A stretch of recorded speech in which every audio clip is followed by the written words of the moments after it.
अस्सलाम वालेकुम दोस्तों, मैं हूं आपका होस्ट बबलू लाहौरी। दोस्तों आज मैं आपको यहाँ पे बताने वाला हूँ माई बेस्ट स्मार्टफोन पिक्स 10,000 से 1 लाख की प्राइस रेंज के अंदर। जो डिफरेंट प्राइस कैटेगरीज हैं इनके अंदर अगर मुझे किसी डिवाइस को बाय करना हो तो मेरी क्या प्रेफरेंस होगी, मैं किस डिवाइस को बाय करूँगा वैल्यू फॉर मनी के हिसाब से। बिकॉज आपके मुझे काफ़ी ज़्यादा जब क्वेश्चन आते हैं कॉमेंट सेक्शन में, तो एक यूज़र को जब मैं एक ही प्राइस कैटेगरी के अंदर 2-3 डिवाइसेज रिकमेंड करता हूँ तो मुझे इन रिटर्न पूछा जाता है कि अगर आपको अपने लिए बाय करना होता तो आप किसको सेलेक्ट करते। तो मैंने सोचा मैं इसके ऊपर वीडियो बनाऊं ताकि आपको भी पता चले मेरी चॉइस क्या है।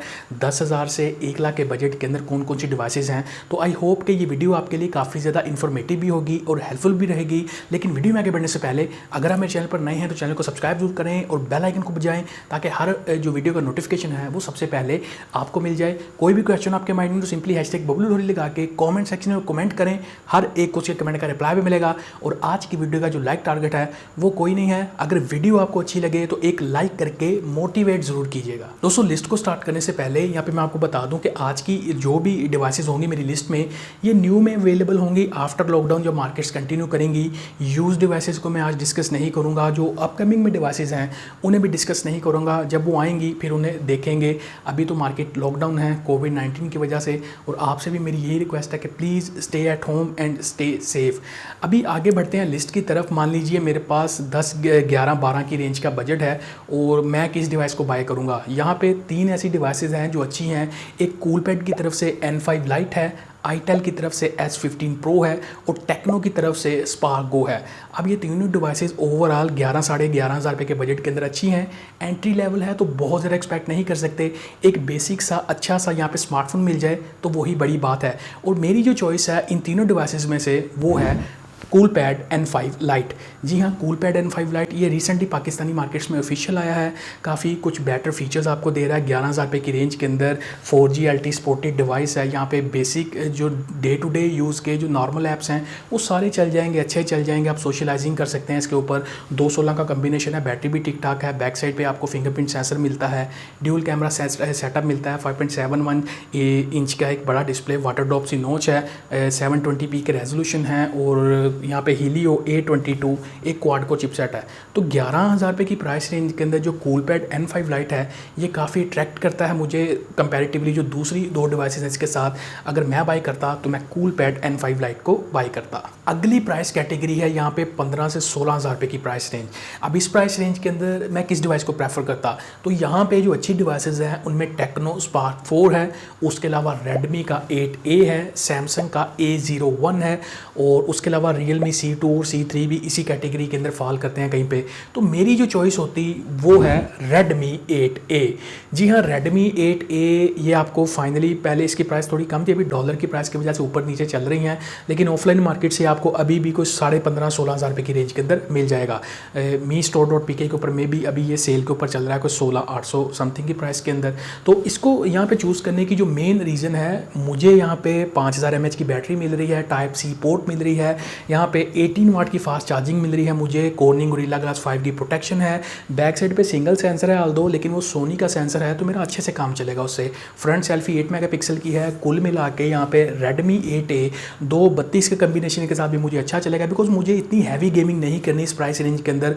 नॉर्मल जो यहाँ पे स्मूथ टू मीडियम गेमिंग है वो मेरे लिए चल जाएगी, पबजी भी थोड़ा बहुत चल जाए, तो मैं यहाँ पे इस डिवाइस को प्रेफर करूँगा। रेडमी 8A 16,000 रुपये की प्राइस कैटेगरी के अंदर ये मेरी चॉइस होगी। और अगली प्राइस कैटेगरी 20,000 रुपये की रेंज के अंदर मैं किस डिवाइस को बाय करता। तो देखिए दोस्तों, यहाँ पे जो अच्छी डिवाइसेस हैं, जो वैल्यू फॉर मनी डिवाइसेस हैं जो बाय की जा सकती हैं, उनमें कैमन 12 एयर है, हॉट 8 है 4GB 64GB वाला। उसके अलावा इन्फिनिक्स S5 की प्राइसेस भी अब काफ़ी कम हो गई है रमज़ान पैकेज की वजह से। और इसके अलावा रेडमी का 8 है और यहाँ पे एक और ऑप्शन है रियलमी का C3। अब रियलमी C3 के अलावा जो बाकी की 4 डिवाइसेस हैं मैंने आपको बताई, वो 4GB 64GB के कम्बिनेशन में है, लेकिन जो मेरी चॉइस है इन 5 डिवाइसेस में से वो है रियलमी C3। अब Realme C3 although 3GB 32GB के कम्बिनेशन के साथ है, फिर भी मैंने इसे चूज़ किया। उसका रीज़न ये है कि 20,000 रुपये के बजट के अंदर मुझे कुछ गेमिंग के अरमान भी पूरे करने हैं अपने, और इसके अंदर जो चिपसेट है G70 हीलियो G70 वो एक गेमिंग सेंट्रिक चिपसेट है, आपको गेमिंग अच्छी देगी। इवन पबजी ग्राफिक्स की अगर बात करें तो बैलेंस और स्मूथ के साथ आपको अल्ट्रा 40 FPS खेलने को मिलता है, दूसरा HD और हाई आपको देखने को मिलता है, तो एक गेमिंग एक्सपीरियंस अच्छा रहेगा। ऑल्दो रियलमी C3 के अंदर जो रैम और रोम का कम्बिनेशन है प्राइस प्राइस के हिसाब से इसने मुझे थोड़ा सा डिसअपॉइंट किया, लेकिन ज़ाहिर है अब इतने बजट के अंदर अगर एक गेमिंग फ़ोन की बात की जाए, बजट गेमिंग फ़ोन की, तो Realme C3 निकल के आता है। यहाँ पे 5000 mAh की बैटरी भी मुझे मिल जाती है, एक बड़ी बैटरी है, तो गेमिंग के साथ पावरफुल बैटरी का होना भी ज़रूरी है। और एक बड़ा सा 6.5 इंच का डिस्प्ले है, HD+ रेजोल्यूशन के साथ, बैक साइड पर ट्रिपल कैमराज हैं, फिंगरप्रिंट भी है। तो ओवरऑल अगर मुझे बाय करना है 20,000 रुपये की रेंज के अंदर, तो मेरी जो चॉइस है वो Realme C3 है। आपकी क्या चॉइस है वैसे, मुझे कमेंट सेक्शन में ज़रूर बताना। अभी नेक्स्ट जो प्राइस कैटेगरी है वो है 25,000 रुपये की प्राइस कैटेगरी, और एक अच्छा फ़ोन, मैं किस फ़ोन को बाय करूँगा। तो यहाँ पे 3 डिवाइसेस हैं, 2 तो रिसेंटली जिन्हें अनाउंस किया गया है, मैंने आप भी जाएंगी मार्केट के अंदर, मे भी अभी लॉकडाउन के अंदर भी उनकी वेबसाइट पे सेल हो रही हो। एक तो टेक्नो की तरफ से है कैमन 15, और दूसरी जो डिवाइस है वो इन्फिनिक्स की तरफ से जो पॉपअप सेल्फी वाली है 23,000 रुपये के बजट के अंदर, 23,500, इन्फिनिक्स S5 Pro। और तीसरी जो डिवाइस है वो है Realme 5, जिसे चलते हुए कम से कम कोई 6-7 मंथ हो गए हैं, लेकिन स्टिल इतनी price category in the market को डोमिनेट करती है, और मेरी भी चॉइस वही है, Realme 5 को मैं बाय करूँगा। अब इसकी बैक साइड पे क्वाड कैमराज हैं, कैमराज के लिए काफ़ी अच्छी डिवाइस है, सेल्फी अच्छी आएंगी, एक बड़ी बैटरी है, यहाँ पे लुक्स भी अच्छे हैं डिवाइस के, एक बड़ा सा डिस्प्ले है वाटर ड्रॉप नॉच वाला, और बैटरी भी यहाँ पे 5000 mAh की लगाई गई है। तो Realme 5 काफ़ी टाइम से इस प्राइस रेंज को डोमिनेट करके रखा है। ऐसे जो दोस्त जिन्हें गेमिंग के लिए डिवाइस चाहिए, जिन्हें कैमरास के लिए डिवाइस चाहिए, जिन्हें लुक्स के लिए डिवाइस चाहिए, और जिन्हें बेटर वैल्यू के लिए डिवाइस चाहिए, वो भी Realme 5 को कंसिडर कर सकते हैं। और अगर मुझे भी इतनी प्राइस के अंदर बाय करना होता तो मैं भी Realme 5 को बाय करता। प्राइस की अगर यहाँ पे बात की जाए तो ये आपको फाइनली, अभी इसकी प्राइस इंक्रीज़ नहीं हुई, ये 24,000-24,500 रुपये के अंदर आपको देखने को मिलेगी। तो मेरी तो यही चॉइस है, आपकी क्या चॉइस है कमेंट्स में मुझे ज़रूर बताइएगा। अगली प्राइस कैटेगरी 30,000 रुपये की प्राइस रेंज, और मेरी चॉइस यहाँ पे क्या होगी। तो देखिए दोस्तों, जो अच्छी ऑप्शंस हैं उनमें Huawei का Y9 Prime 2019 है, 4GB 64GB, जो आपको 32 में मिलता है, उसकी प्राइस मेरे 30 के अंदर आ ही जाती है आफ्टर डिस्काउंट। और साथ में Vivo का Y19 है। और इस प्राइस कैटेगरी के अंदर एक और अच्छी डिवाइस थी जो अब इस प्राइस कैटेगरी और वैल्यू फॉर मनी की दौड़ से बाहर हो गई है मेरे हिसाब से, वो है Redmi Note 8, जिसकी प्राइस अभी 32,000 हो गई है। तो ज़ाहिर है 30,000 से ऊपर गया तो अब वो वैल्यू फॉर मनी के हिसाब से गया। तो यहाँ पे मेरी अगर चॉइस की बात की जाए तो मैं यहाँ पे चूज़ करूँगा Vivo Y19 को। अब Vivo Y19 यहाँ पे एक बड़ा सा डिस्प्ले है, फुल HD+ रेजोल्यूशन वाला IPS पैनल है, यहाँ पे 4GB 128GB का मुझे कम्बिनेशन मिलता है, काफ़ी इनफ है। हीलियो की P65 की चिपसेट है, राइट प्राइस टैग है चिपसेट को बाय करने का, बिकॉज इसकी जो प्राइस है आपको 28,000 के अराउंड ये देखने को मिलेगा आफ्टर डिस्काउंट। 28,000 के अंदर हीलियो P65 एक अच्छी चिपसेट है, आपको प्राइस के अंदर वैल्यू फॉर मनी किस्म की परफॉर्मेंस मिलेगी। इवन अगर आप गेमिंग के लिए जाते हैं तो बैलेंस है, स्मूथ के साथ आपको अल्ट्रा फ्रेम रेट खेलने को मिलता है, और HD के साथ हाई खेलने को मिलता है। थोड़े बहुत हीटिंग के इशू कहीं पे रहते हैं, लेकिन बहुत ज़्यादा यहाँ पे इश्यूज़ देखने को नहीं मिलते लाइक जैसी दूसरी चिपसेट्स के अंदर हैं।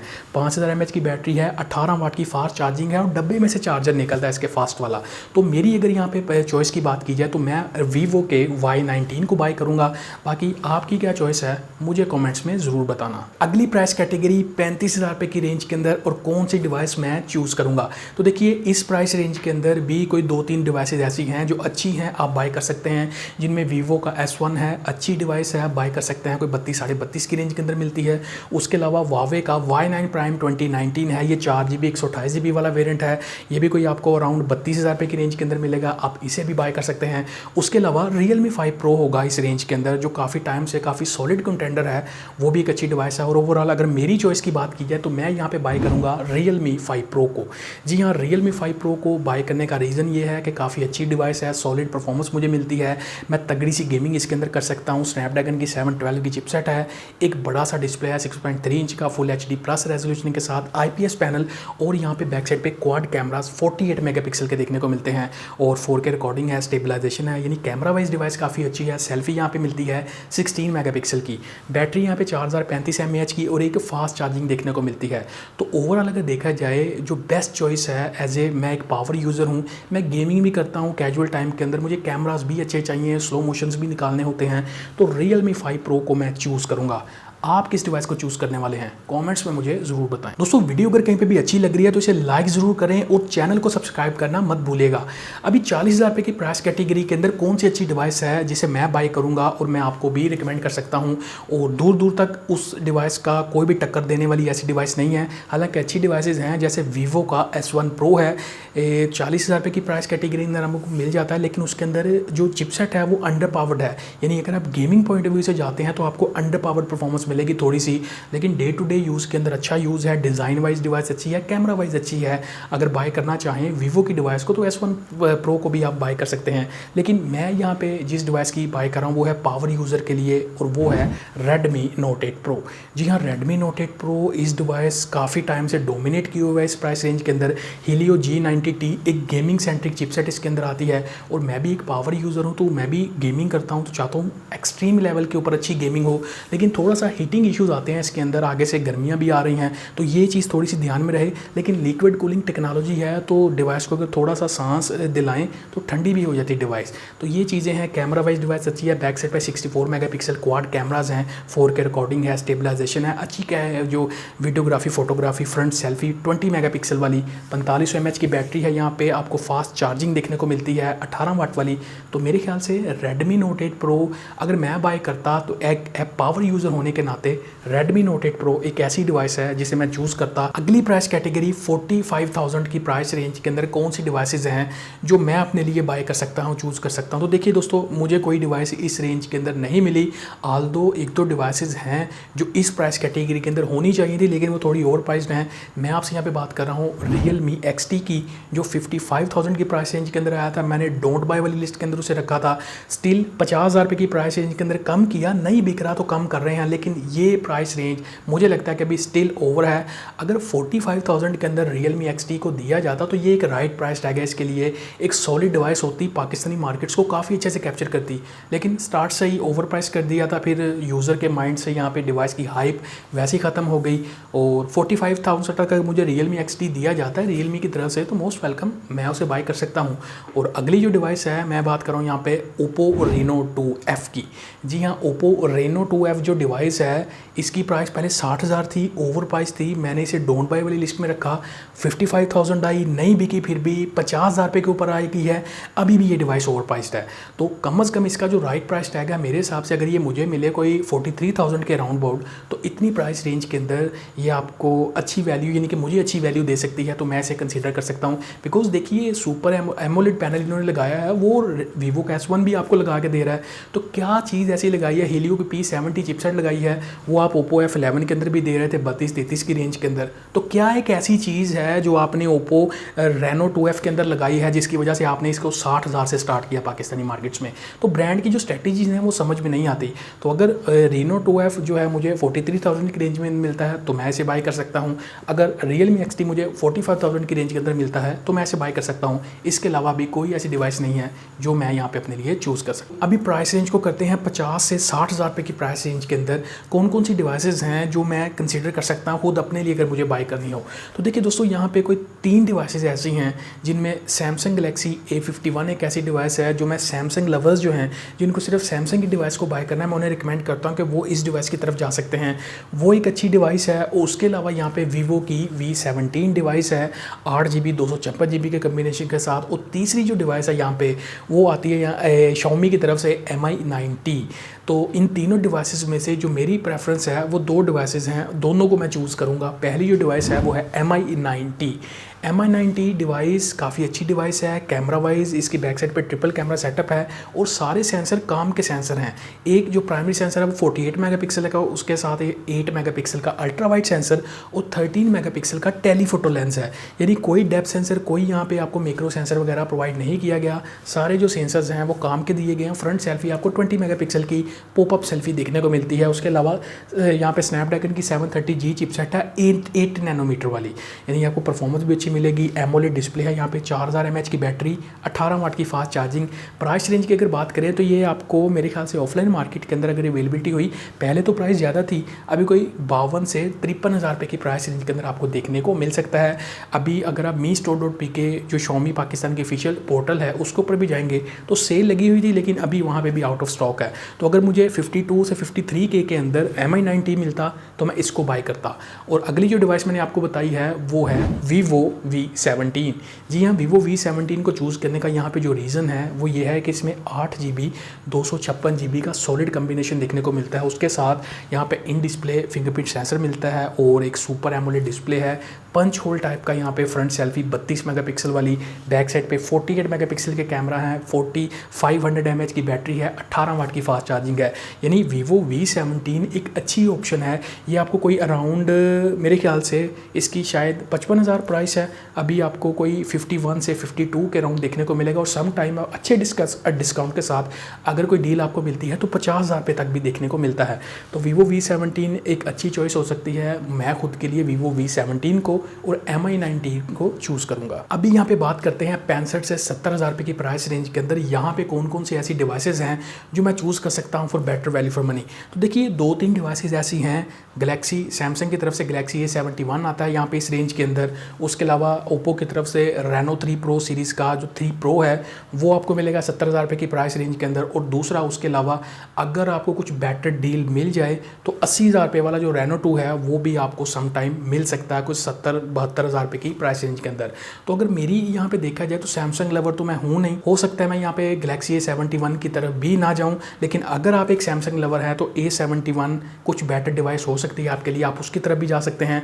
और उसके अलावा जो Reno 3 Pro है उसे मैं इसलिए नहीं कंसिडर करूँगा बिकॉज प्लास्टिक बिल्ड है बैक साइड के ऊपर। यार 70,000 रुपये आप ले रहे हो और प्लास्टिक बिल्ड उसकी बैक पे लगा दी। चले सैमसंग जैसा ब्रांड A71 के अंदर लगाए तो कुछ समझ में आता है, उसकी आफ्टर सेल जो मार्केट वैल्यू है वो भी ज़्यादा ज़बरदस्त है।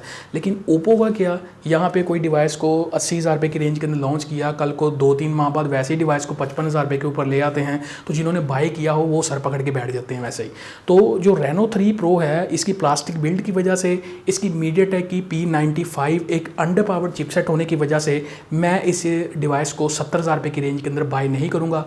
आल्दो इसके कैमरा ज़बरदस्त हैं, जो 44 मेगापिक्सल का डुअल कैमरा सेटअप है और बैक साइड पे भी अच्छे कैमरा सेटअप हैं, 20x डिजिटल जूम है, काफ़ी अच्छी कैमरा परफॉर्मेंस है। तो अगर आप ओप्पो लवर हैं, सिर्फ कैमरा के लिए डिवाइस चाहिए तो फिर Reno 3 Pro को देख सकते हैं। लेकिन मैं एक ऐसा यूज़र हूँ कि मुझे कैमरा के अलावा परफॉर्मेंस भी मैटर करती है और एक स्टेबल परफॉर्मेंस चाहिए, एक बिल्ड अच्छी चाहिए। जो मुझे Reno 2 अगर किसी डील के अंदर 70-72,000 रुपये की रेंज के अंदर मिलता है, उसकी बिल्ड काफ़ी प्रीमियम है, फ्रंट पे गोरिल्ला ग्लास 6 है, बैक साइड पे गोरिल्ला ग्लास 5 है, उसकी लुक्स अच्छे लगते हैं मुझे, उसकी जो शार्क फिन कैमरा है वो अच्छा लगता है। हालांकि सिंगल लेंस है या जो भी है लेकिन वो अच्छी डिवाइस है। अगर मुझे 70,000 रुपये की रेंज के अंदर Reno 2 मिल जाए तो मैं Reno 3 Pro को भी स्किप कर दूंगा, गैलेक्सी A71 को भी स्किप कर दूंगा, Reno 2 को मैं बाय करूंगा।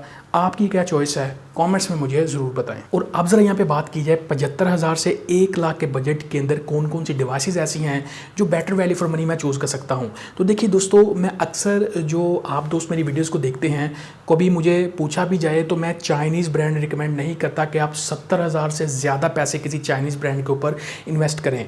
आप ये जो प्राइस जोन है ये एप्पल का और सैमसंग का स्ट्रॉन्ग प्राइस जोन है पाकिस्तानी मार्केट्स में। इन दोनों ब्रांड्स की जो आफ्टर मार्केट वैल्यू है, जो रीसेल जिसे कहते हैं, वो भी काफ़ी अच्छी आपको देखने को मिलती है। और मैं भी एज ए यूज़र चाहूँगा कि अगर मैं इतनी बड़ी अमाउंट 75 से 1 लाख तक किसी डिवाइस को बाय करूँ, एटलीस्ट उसे मुझे कुछ 2-4-5 मंथ बाद सेल भी करना पड़े तो मुझे उसका जो रिटर्न है, जो उसकी रीसेल है, वो अच्छी देखने को मिले। तो यही चीज़ है कि जैसे आप देखें कि Xiaomi का Mi Note 10 है या Note 10 Pro है 96,000, बिल्कुल मैं रिकमेंड नहीं करता। तो डिवाइसेस प्रीमियम है लेकिन चाइनीज़ ब्रांड बहुत स्पीड से प्राइस को डाउन करते हैं, ऐसे में ज़्यादा लॉस के चांसेस रहते हैं। फॉर एग्जांपल अगर मुझे एप्पल की कोई डिवाइस को बाय करना होता तो मैं iPhone 8 Plus को बाय कर लेता आज के टाइम पे। आल्दो मुझे डिज़ाइन के ऊपर थोड़ा सा कंप्रोमाइज़ करना पड़ता, लेकिन ज़बरदस्त हार्डवेयर है उस फ़ोन का, मैं उसकी तरफ चला जाता। या फिर मैं iPhone 10R को बाय कर लेता, iPhone X को बाय कर लेता। या अगर सैमसंग की डिवाइस की बात करें तो मैं Note 10 Lite को बाय कर लेता जिसके अंदर Exynos का 9810 चिपसेट देखने को मिलता है। या फिर मैं S10 Lite को बाय कर लेता 1,10,000 रुपये के ऊपर जिसके अंदर स्नैपड्रैगन 855 है। यहाँ पे अगर मैं हाई इन्वेस्टमेंट करूँगा तो मेरी इन्वेस्टमेंट काफ़ी हद तक सेफ भी रहेगी और ये दोनों पाकिस्तानी मार्केट के प्रीमियम ब्रांड है। बाकी आप क्या सोचते हैं 75 से 1 लाख के बजट के अंदर क्या किसी चाइनीज़ ब्रांड के ऊपर इन्वेस्टमेंट करनी चाहिए? कमेंट्स में मुझे ज़रूर बताइएगा। तो दोस्तों ये थी मेरी बेस्ट स्मार्टफोन पिक्स 10,000 से 1 लाख के बजट के अंदर। बेस्ट वैल्यू फॉर मनी को देखते हुए मैं किस टाइप की डिवाइसेस को चूज़ करता और कौन कौन सी डिवाइसेस को चूज़ करता मैंने आपको बता दिया। बाकी अब मुझे आपने बताना है वीडियो के कमेंट सेक्शन में कि आपको ये वीडियो कैसी लगी और आपने अगर किसी डिवाइस को बाय करना तो किस प्राइस कैटेगरी के अंदर किस टाइप की डिवाइसेस को और किन किन डिवाइसेस को बाय करते हैं, मुझे वीडियो के कमेंट सेक्शन में ज़रूर बताइएगा। मुझे आपके कमेंट्स का वेट रहेगा। वीडियो अगर कहीं पे भी इन्फॉर्मेटिव और हेल्पफुल रही हो तो आप इसे लाइक कर सकते हैं, अपने दोस्तों के साथ शेयर कर सकते हैं, और अगर मेरे चैनल पर नए आ गए हैं तो मोस्ट वेलकम, आप मेरे चैनल को सब्सक्राइब कर सकते हैं। ये वीडियो यहीं तक थी। मैं मिलता हूं आपसे नेक्स्ट वीडियो में। तब तक के लिए अपने चाहने वालों का बहुत ज़्यादा ख्याल रखिएगा। बबलू लाहौरी को दीजिए इजाज़त। अल्लाह हाफिज़।